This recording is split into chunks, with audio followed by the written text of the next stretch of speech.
I want to start by thanking the college for inviting me. I feel honored that there is interest in what I have to say. John, that was a great invitation, and I'm delighted to be here. This is my first time in this part of the south of Houston. I haven't made it to Galveston yet, but maybe this afternoon. So thank you for the invitation, especially because it's still cold up in Massachusetts, where I came from, but that's neither here nor there. I want to speak for about 30 minutes or so. I hope somebody could tell me if I go over, because I would like to be able to have your questions and analysis. A lot of what I'm going to discuss might be a little too polemical, and I welcome alternative viewpoints. I want everyone to feel very comfortable. But before I start, may I ask those of you who are here, how many of you have taken a course in government or political science or sociology? Okay, so we have, all right. How many of you have taken a course on anything pertaining to Latin America? All right, so we don't have, so we have 100 years ago. 100 years ago, well, okay. Some of these themes will be familiar, because some things don't change that much. Great, but the rest of you travel to any country in Latin America? Mexico, maybe? No? Nobody has been to Venezuela. Right, no, and this is not the time to go, unless you're interested in covering humanitarian crises. All right, so what I would like to do is to give you an overview of how come one of the formerly richest countries in the world is experiencing the worst economic crisis at the moment. Certainly the worst economic crisis of a country with this level of wealth and a country that is at peace. In other words, a country that is not at war. The kind of economic crisis in Venezuela occurs only in countries that are in the middle of very horrific civil wars. Think Syria. And I want to talk about why that is. Some of these issues are complicated, but I hope that you can follow some of my points, and then conclude with, if the economy is so bad, how come the government stays in place? How come it hasn't collapsed? Those are my themes. Let's see if this works. So I'm going to talk first about the democratic backsliding, the economic collapse, and then the survival of the regime. These are my three themes. So I have several slides. Don't get too distracted by the small details. If we can just keep in mind the biggest points, then I feel like I did my job. So don't worry about the details. Just enjoy the show and see if you can follow me. Let me begin by saying that we are now living in an era that some scholars have described an era of democratic backsliding. What this means is that some democracies, young or more established, are having an erosion in their democratic life. They're not reverting to autocratic politics, to dictatorship, but they're beginning to show signs of presidents who are semi-dictators. And this is happening throughout the world in rich countries and poor countries.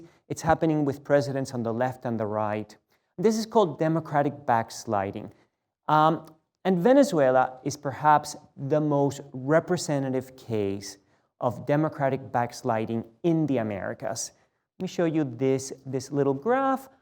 This comes from a new index that tries to measure a country's level of democracy. Let's just focus on the line and not worry too much about what exactly they use to measure democracy. But what I want you to notice is that, in the late 50s, this goes from 1950s, Venezuela became very democratic. If you're at 1, you're super democratic. Very few countries are at 1 in this index. For global South standards, it was very democratic. And starting out around 1999, it experienced this decline in its democracy. And this is like a remarkable experience in that it is very intense. The democratic backsliding in Venezuela was far more profound than in most other places where it is happening. It occurred under the presidency of Hugo Chavez. Basically, I and Michael Penfold wrote a book to talk about this. That's not what I want to talk about, but there is already a book that I wrote, and others have written on this, trying to explain what this was about. But what I want to talk about is what has happened since, after this democratic backsliding, sort of like work that I have done since this book, which was published in 2011 and which is in its second edition. What has happened since then is that Venezuela has actually become a dictatorship. The backsliding continued, and it is one of the few countries now in the Americas classified as dictatorship. This comes from Freedom House, another organization that tries to divide countries into whether they are politically free, semi-free, or not free, and this has to do with, these colors are for dictatorships. And now Venezuela has acquired this color. This happened in 2017. There are only two countries in the America that get this color, Venezuela and Cuba. And Venezuela used to have the free category for a while under Chavez, partly free, and now not free. It's kind of a tragedy in the Americas that this has happened. But there we have it. I think most scholars who study democracy don't disagree with this new classification. Other scholars who are not necessarily studying democracy might have a different view on this, but so there's this issue of the democratic backsliding. When you have a dictatorship, essentially what you have is no checks and balances on the presidency. You can have elections, you can have some freedoms, you can have some open discussions, but what you have is a president that you cannot stop. You cannot sue the president. There isn't a mechanism of telling the president, I'm sorry, the rule of law means that you cannot do this. And this is now how Venezuela is being governed, by a president and a ruling party that can do all that it wants, and that is why we consider it a dictatorship. They can have elections, but they're going to be very irregular, not competitive enough. They go after the opposition. They try to suppress the press. They're very corrupt. But the bottom line is that you cannot sue the president or stop him. All right, let's talk now about the economic collapse, because this transition to authoritarianism has been accompanied by an economic collapse. I'm going to get a little technical. How many of you study economics? Okay, so you might not be that lost. So you might actually feel that I am being too superficial. All right, Venezuela is a massive oil state. Here in Texas, you should be familiar with an economy dependent on oil. But in Venezuela, the dependence on oil is far more than Texas, even if in its biggest oil years ever was. 95% of Venezuela's exports come from oil. It's all that this country does. It has always been like that, and it will be like that forever. And we know that during this period that I'm discussing, the 2000, there was a boom in the price of oil. And Venezuela, as an oil country, was the recipient of the most amazing windfall. And this is an effort to try to measure how much money went into Venezuela during this very same period that we had the democratic backsliding. And this is, let me just kind of explain what we have here. These are different oil booms in time, and this is the most recent one. And here are all the Latin American countries, and it tries to tell you how much each country gained from this boom, and Venezuela is at the very top, at the same level as Saudi Arabia and Kuwait and other Middle Eastern countries.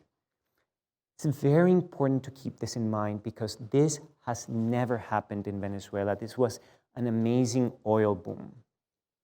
And it makes the economic collapse so mysterious. How could it be that with all these dollars, now we have the worst crisis And if I had to pick the two most important mistakes that the government made, I would choose these two that I'm about to show you. The first is they spent the money and created deficits in a number of projects. Some were good projects for poverty reduction, others were for terrible projects. But the issue is they had deficits in their budgets, huge deficits. Here's a comparison of Venezuela during the boom period. And so if you're below zero, that means that your government is spending far more than it's coming in. And so you have a deficit. And it's compared to other oil nations. This is a designation for some oil, other petrostates. And during the boom period, most of them were having surpluses, except perhaps this year. Venezuela had a little bit of surplus here, but for the most part, it was a deficit-oriented country. So when the oil price crashed, they were in a terrible environment. They were unable to handle the crisis. So the crash hit much harder because they had no savings. So the lesson is, be very careful with deficit spendings because in bad times, that magnifies the external shock. And the second issue is the destruction of the oil company. I have never seen this in my life, something like this. There is an oil company in Venezuela, and in this chart, what you have is oil production over the years. Let's focus. This is amount of oil available, and this is the production, how much the oil company is producing. And it peaks right before Chavez comes in. Chavez comes in here. It peaks here, and since then, what you have is a chronic decline. This goes up to 2013 when Chavez dies. The recent numbers place Venezuelan production right around here. So we have seen a destruction of the collapse. This, my friends, is man-made. I want to emphasize both the human part as well as the gender. This company is run by men, and it is humans who have destroyed this. This is the result of terrible management, and no other petrostate during this boom period experienced this decline. So imagine, your oil production is down, and you have these deficits. Of course, when the price of oil dropped in 2013, this sick patient just couldn't take it. It was too vulnerable. And since then, what has happened is that the country entered into a horrible recession, no dollars for anyone, and no reforms since then in order to try to address this horrible, horrible disease. There are no dollars coming into Venezuela in sufficient numbers because oil production is down and the price of oil is low. Most of the dollars that come in have to be used for the government, and very little is left for everybody else. And in a petrostate, most food and most food items and most drugs are imported. But you need dollars in order to be able to import them. And the government is not allocating dollars for food or medicine. As a result, we have famine in Venezuela and a medical crisis of massive proportion. There are no antibiotics. If you're suffering from AIDS, forget it. No antiretrovirals. If you have the most basic infection, forget it. Hospitals report 70% empty shelves of equipment and medication. Again, this is what we see in war environments. This is not the normal economic crisis. All right, so that's the context. We have a rising dictatorship together with a rising economic calamity. And here is the mystery. How come the country has not been able to overthrow this regime? Part of the reason this is a puzzle is because we tend to think, not everyone, but people outside of political science tend to think that government's fortunes flow with economic performance. If the economic performance is okay, the voters are happy with it, and governments can be reelected, or at least the party can continue to govern. If there is a decline in the economy, then the incumbent party suffers. what we do know is that this cycle ends with autocratic regimes, that in autocracies, the governments have the ability to survive even in bad economic times. There has been studies that show time and time again that you can take a dictatorship and apply the worst economic shocks possible, and chances are that that dictatorship will survive. Its survival depends on things other than its economic performance. So I want to now spend 10 minutes using the Venezuelan case to give you examples of how an authoritarian regime manages to survive in the context of a terrible economic crisis, so that we get a feel for what it is like to be an autocracy in the contemporary world, not too far from where we're living in Venezuela. The way I want to do this is I want to make some comparisons with other Latin American countries whose presidents have fallen prior to an election. And here you have a list of 21 cases. I know that the print is tiny. I apologize for that. I don't know if, I cannot even see it from here, so I don't know how the folks in the back of the room can see it, but let me just tell you what I have here. This is a list of presidents that run, it's 21 of them, and all of them have had to leave office prematurely. And the most recent one occurred in March, actually, in Peru. Has anybody been to Peru? The Summit of the Americas is going to take place in Peru. You can get great ceviche in Peru. It's a great, awesome country. Go do the Inca Trail. Anyway, that's not, the point is, even in Peru, there was, it's the most recent case, March 2018. And scholars say, we got to study this. We got to find out what are the conditions under which we can experience uninterrupted presidency. And can we return back to the normal? Yeah, thanks. So now what we have at the top are possible triggers, possible crises that countries can have. There could be a constitutional crisis, a military crisis, an electoral crisis, an economic crisis. The ruling party could become a minority in Congress. There could be street protests. There could be a split in the ruling coalition. There could be international pressure. And I'm going to populate this chart so that you can see that normally when a president collapses in Latin America, there are multiple crises simultaneously. You can see that most cases have 4 or 5 crises simultaneously. The idea is that it's not easy for presidents and for governments to collapse even in democracies. These are all democracies. But if you have at least 3 or 4 crises, this can happen.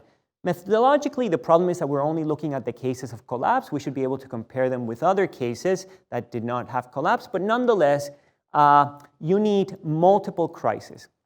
The interesting thing about Venezuela is that Venezuela basically has all of these crises going on.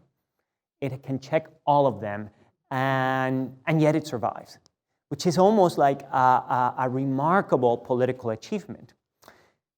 The way that it has done this is by turning more and more autocratic. So let me just show you. I'm going to go crisis by crisis. I think you should be able to read this one. And then we'll discuss quickly how the government responded to each to demonstrate how the government and autocracy can survive. The first one is a constitutional crisis. A constitutional crisis occurs when the courts declare that the president is doing something unconstitutional, and the president defies the courts. This can bring a crisis. What the government has done is pack the Supreme Court, appoint only members of the party, not people recognized for their ability to be good judges, but true revolutionaries, members of the ruling party. Here is an example of the Supreme Court. They're all revolutionaries. Sitting among them is the vice president, is this guy, civilian, And so you see the blending of the executive branch, the vice president sitting together with the Supreme Court justices. There's supposed to be separation of powers, but in Venezuela, there's a merging of the power. And this is an issue because all democracies allow the presidents to appoint justices to the Supreme Court, but you want to make sure that those justices are fairly independent, or at least more balanced, but not in Venezuela. All right, crisis number 2. The military crisis. We know that military officials are getting very angry at the situation. What has the government done? It's what I call splurge and purge. Purge. Get rid of the bad ones. There are about 70 military in jail. And splurge, appoint all your loyalists to the best position and give them a ton of money. So this purging and splurging has resulted in what is, I now think, a pretty militaristic government. Let me show you a picture which kind of like symbolizes how much Venezuela has come to rely on the military. In the middle is President Maduro, who is now the president of Venezuela. He's a successor to Chavez, and he's surrounded by just military. And essentially, this is a good image of this aspect of the government. In a democracy, the president is always the commander-in-chief, but the president cannot just go around firing generals simply because he doesn't like them, and appointing generals by not following rules. But this is how Nicolás Maduro, the president, does it. Third crisis, electoral defeat. The government suffered a very serious electoral defeat in 2015 in a midterm election. There's going to be a midterm election in the United States. It could very well be that the president of the country here might have an electoral defeat. This is normal in democracies, should happen all the time. It happened in Venezuela. You have to deal with a Congress that is in the opposition. It's normal. It's what you want. In Venezuela, they abolished Congress by creating a constituent assembly. They said that, you know what, we don't really like the Constitution, so let's create a new Constitution. And while we're discussing it, the Congress doesn't work anymore because we're just thinking about what the new constitutions are going to be. The other thing that they have done is they have increased electoral irregularities. Every election since then has more and more irregularities. Here you have an attempt I made of listing all the elections that Venezuela has had. This was under Chavez, and this is under Maduro. There have been many elections. This is the election in 2015 that he loses. And these are a bunch of irregularities. I'm not going to give you the details. It's a catalog of things that a government can do to disadvantage the opposition.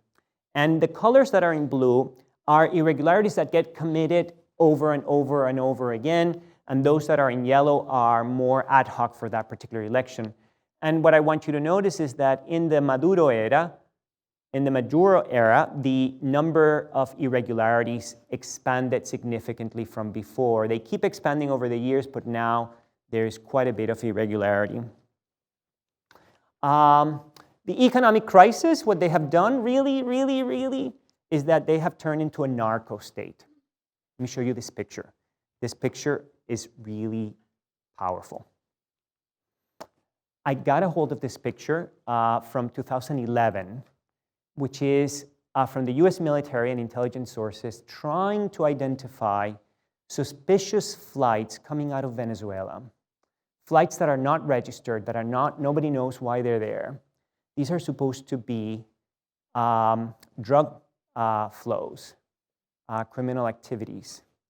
This is now, Venezuela is the airport for most commercial as well as other forms of shipment, not commercial, the airport for air, but also the shipping point for most of the drugs that are coming from the Andes. And the government has basically done nothing about this for a political reason, because the government has said that it can actually allow a bunch of actors to gain from the drug trade, and if they're happy with the drug trade, they're not going to bother the state. The state doesn't have to engage in a war against drugs, and then the drug lords reward the state by saying, fine, we love you, we're going to keep you in place. There is a lot of evidence that high-level government officials are very involved in this.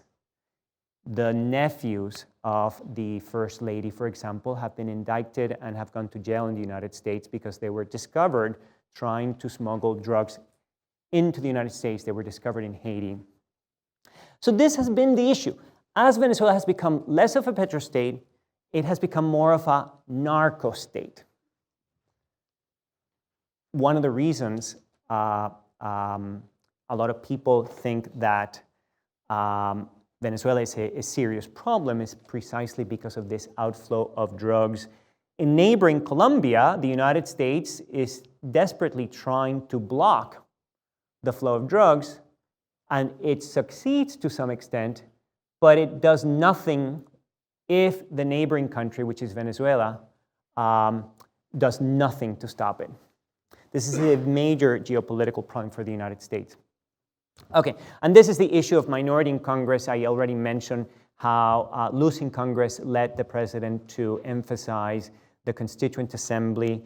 Here is Nicolás Maduro, the president, inaugurating the sessions for the Constituent Assembly that is charged with designing a new constitution.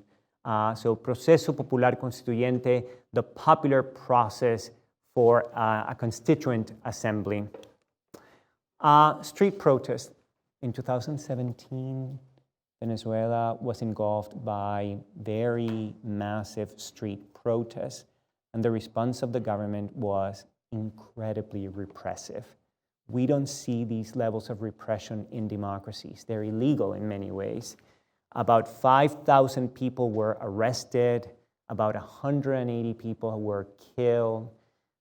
Folks who were arrested were tortured, were submitted to sex tortures, and many of them were not tried. Those who were tried in military tribunals where you were tried as an enemy combatant rather than a citizen with a right to protest. The repression was incredibly brutal. Here's a picture of the height of those protests this year. And the response of the government is to repress big time. This repression took a toll. The government prevailed militarily. The protests ended because the civilians were unarmed and were losing. Many were young kids like you guys, and they were like, we're going nowhere with this. We're simply getting more and more fire. So the repression kind of worked. And the opposition did not respond by picking up arms. In many other cases, the opposition responds to fire from the government by turning violent. But in Venezuela, they haven't. There is no organized violence on the part of the opposition yet. Let me skip this one because it's not that important. It's another form of crisis. I study a lot executive ruling party relations, so for me it's important, but I realize that here there might not be that interest. And finally, the international pressure. Now there are more countries in the world willing to criticize Venezuela. When I started studying when I started studying Chavismo, almost everybody loved Chavez. Chavez was super popular in the very beginning. I was criticizing him, so I was the unpopular one. But gradually, people started to turn against Chavez, and now a lot of people are against Maduro, and many countries are very critical. So it is true that Venezuela now has some type of international isolation. And this is one of the mechanisms that we have to try to convince autocracies to change their ways and to be a little bit nicer to the opposition. The problem is that the government is fortifying its alliances with Russia and China. These are partners that have nothing critical to say to the government about its politics. They don't worry about their human rights practices. They don't worry about the fact that Maduro gets to dictate everything. They care about their investments. China has a lot of investments, and China makes sure that it gets paid, and it makes sure that they can continue to do business in Venezuela. Russia, the same. They have businesses in Venezuela, mostly arms, and offers no discussion with the government. So the government of Venezuela has been able to find two partners, international partners, happen to be very powerful ones, China economically and Russia as a military power, and it has allowed the government to survive its international isolation.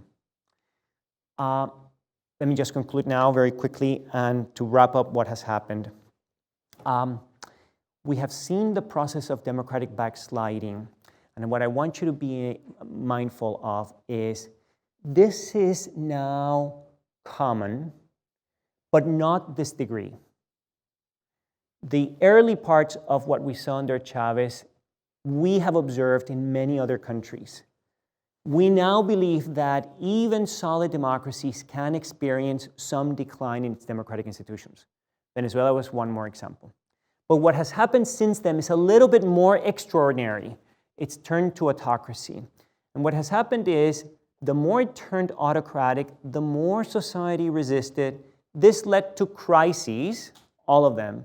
And then the government would respond with more tools that were all of them autocratic. Most of the policy responses I have described for you are illegal in a democracy.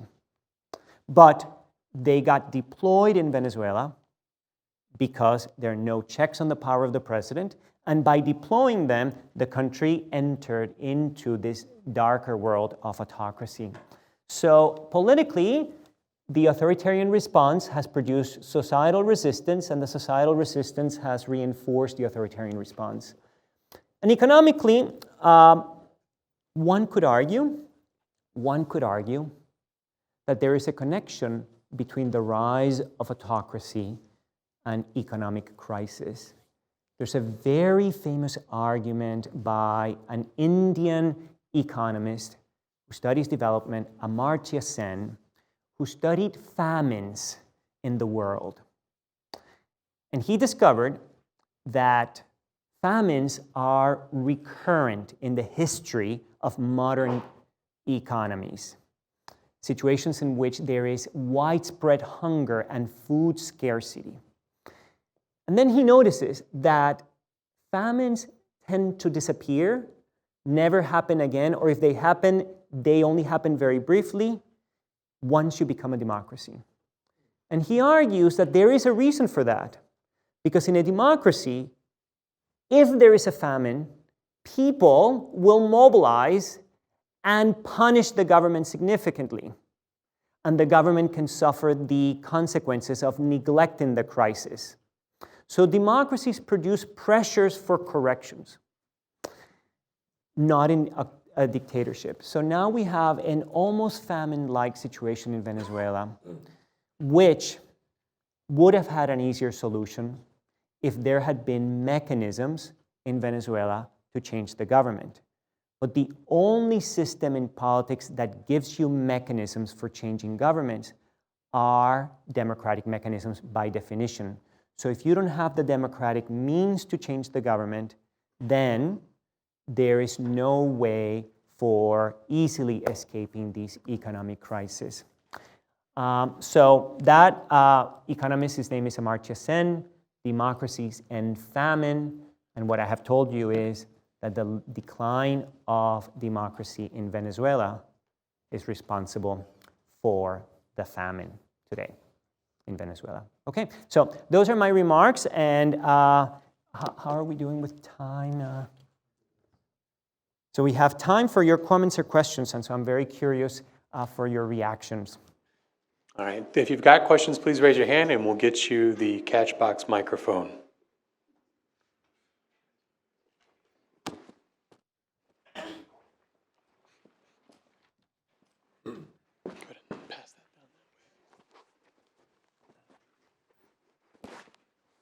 Love that. I don't think I've ever seen a box like that. Hi, I just had a question about I read somewhere about their currency rates and how the government sort of manipulates that, that there's varying kinds. And I just wondered if you could kind of talk about that and about how that's sort of spurring the corruption and how the military is kind of letting that go because they're engaging in it. Yes. Should I? Yeah. Well, one of the signs of the crisis is a process of hyperinflation. Hyperinflation essentially means, one definition of hyperinflation is that the price of consumer goods is going up very quickly, perhaps at an average of 50% every month. But another definition of hyperinflation is the speed that your currency is losing purchasing power. So Venezuela's currency is worthless.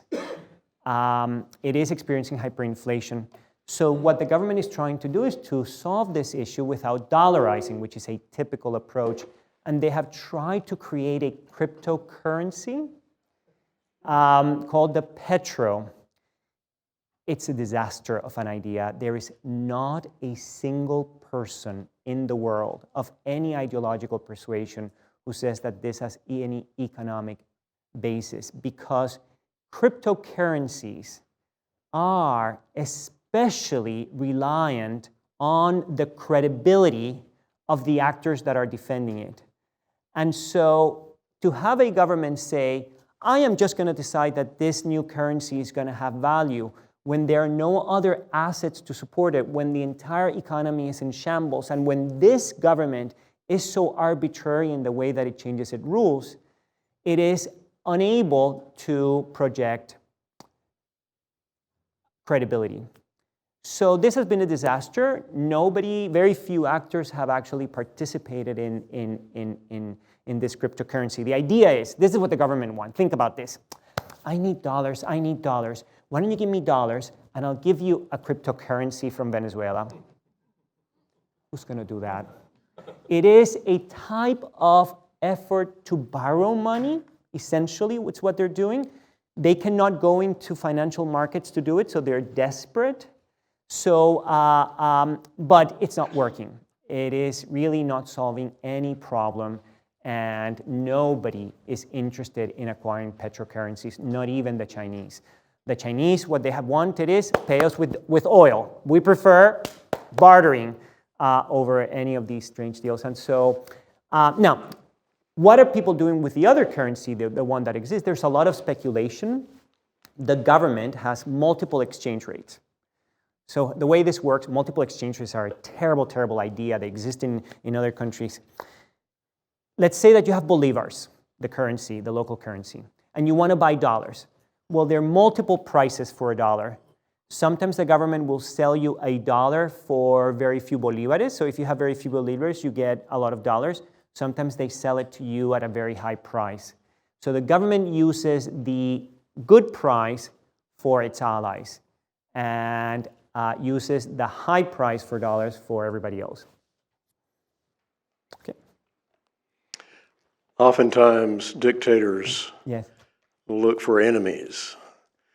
Oftentimes, dictators look for enemies to rally the people Yeah. against those enemies. And under Chavez, the United States oftentimes was an enemy. And I was wondering if that's still the case, or if the current government, has enemies that they try to rally the people against. Yes. I think there is a correlation. I haven't tested it, but I think there is a correlation that one can establish between, in many developing countries, levels of anti-Americanism tend to be high when local governments is terrible. You want to be able to justify why things are going badly, and blaming the United States or international capitalism becomes a favorite subject. The left tends to do it, but not just the left, to blame an outside actor. And this is the official line. The official line in Venezuela to this day is that the Americans are doing this because they cannot stand a country trying to be independent, or that capitalists are boycotting the economy. This is such faulty thinking. Americans would love for the oil economy to recover, not for it to be in disaster. And look, when there is scarcity, when there is scarcity, as there is in Venezuela, This is an amazing business opportunity. Whoever shows up with a product makes a profit. The reason the private sector is not showing up with a product is because the government creates incredible restrictions. So to argue that scarcity is the result of business activity defies all economic logic. The only way that you can get scarcity is with controls on markets and restrictions on the supply.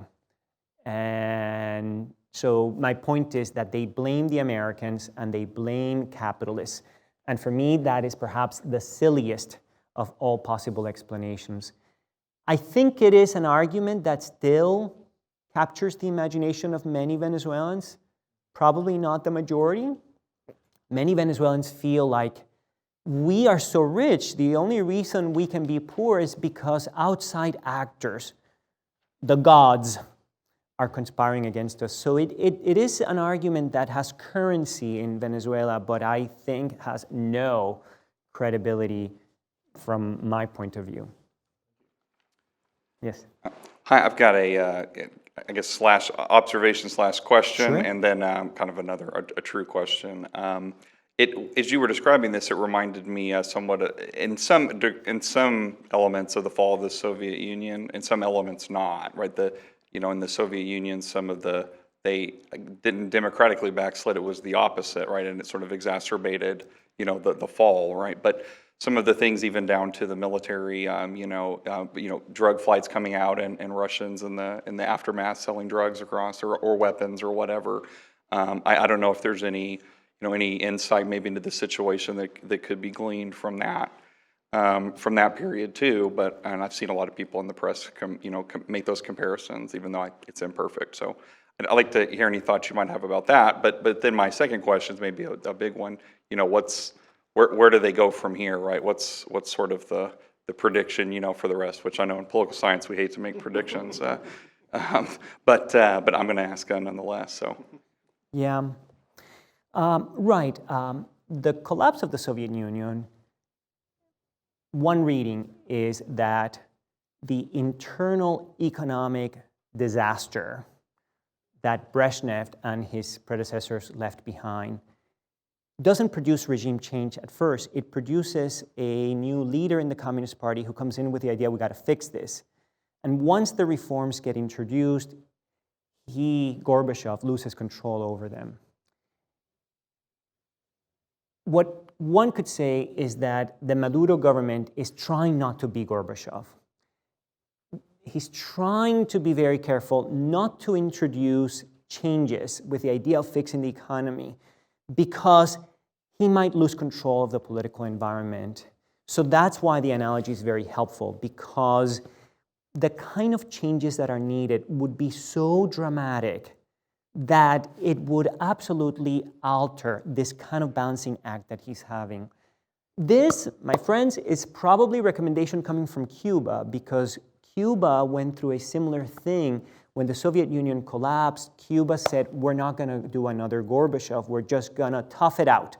And they did. They suffered significantly.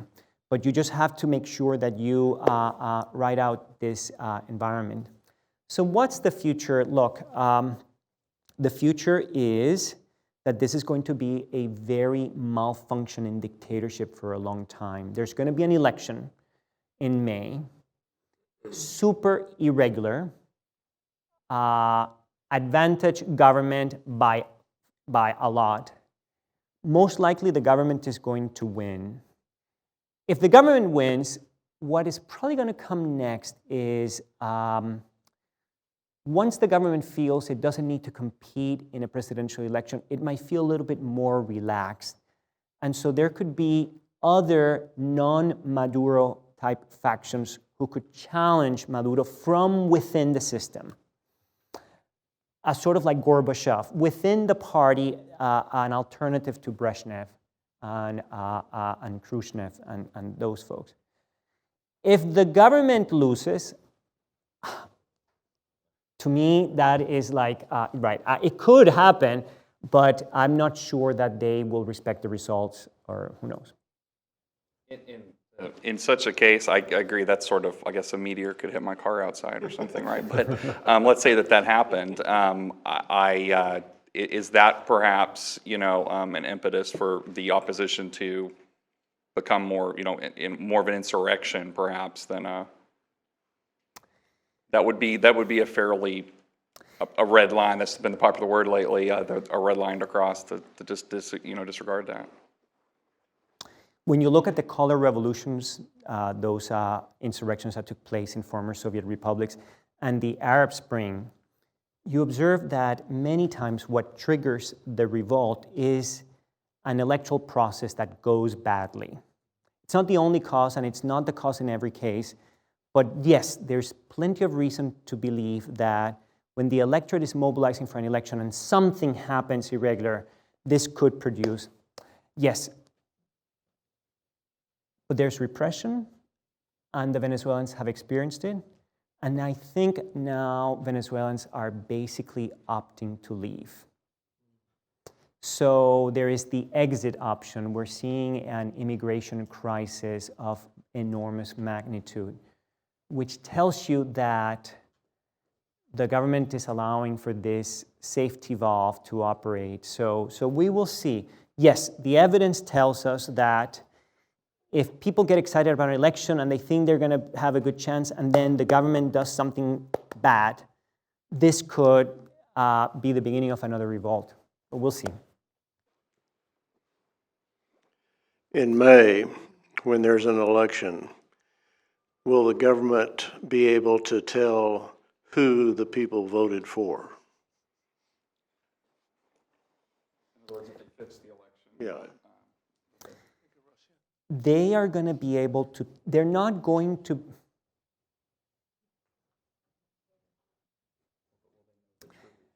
the voting system cannot reveal that information. But the government can still get the information through another mechanism. The way that it can do it is in small centers. It can identify members of the ruling party who are not voting, or beneficiaries who are not voting. That's what they can do now. That's the biggest thing. And so what ends up happening is, if they know that there are communities where there are many people who should be voting for the government because they receive some kind of aid from the state, and if they're not showing up at the polls, they go and get them. So they know mostly how the ruling party is doing.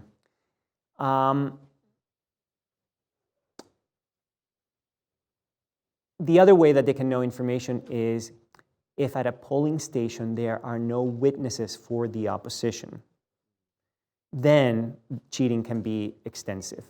And all elections are a contest of popularity of the candidates and logistical achievements. And the opposition has a very difficult time mobilizing people to have witnesses in every polling station, especially in rural areas. And if there are no opposition witnesses for the entire day, protected and feeling comfortable, there can be an erosion of the secrecy of the vote, even for the opposition. But the electronic machines are created in such a way that it's very difficult to identify who voted when and how. Thank you.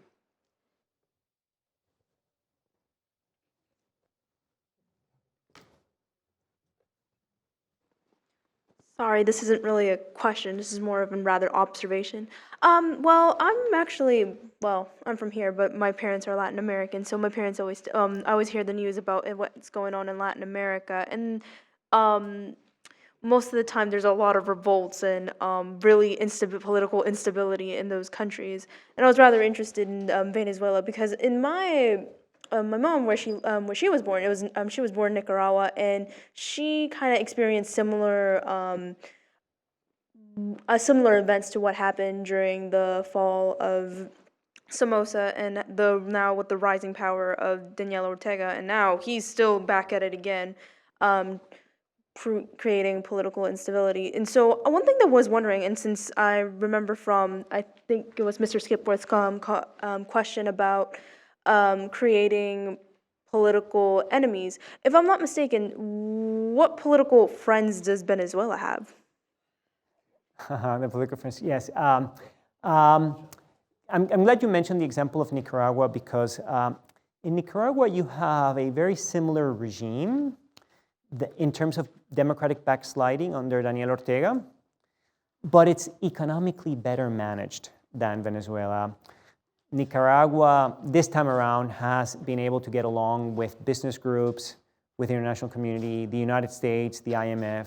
So in Nicaragua, the politics are terrible. There has been democratic backsliding, but economically it's not doing as badly as it did when Ortega was first president in the 1980s. In the 1980s, Nicaragua was in the middle of war and they had hyperinflation. All right, so to the question, who are Venezuela's political friends? Yes. Up until 2015, almost everybody in Latin America.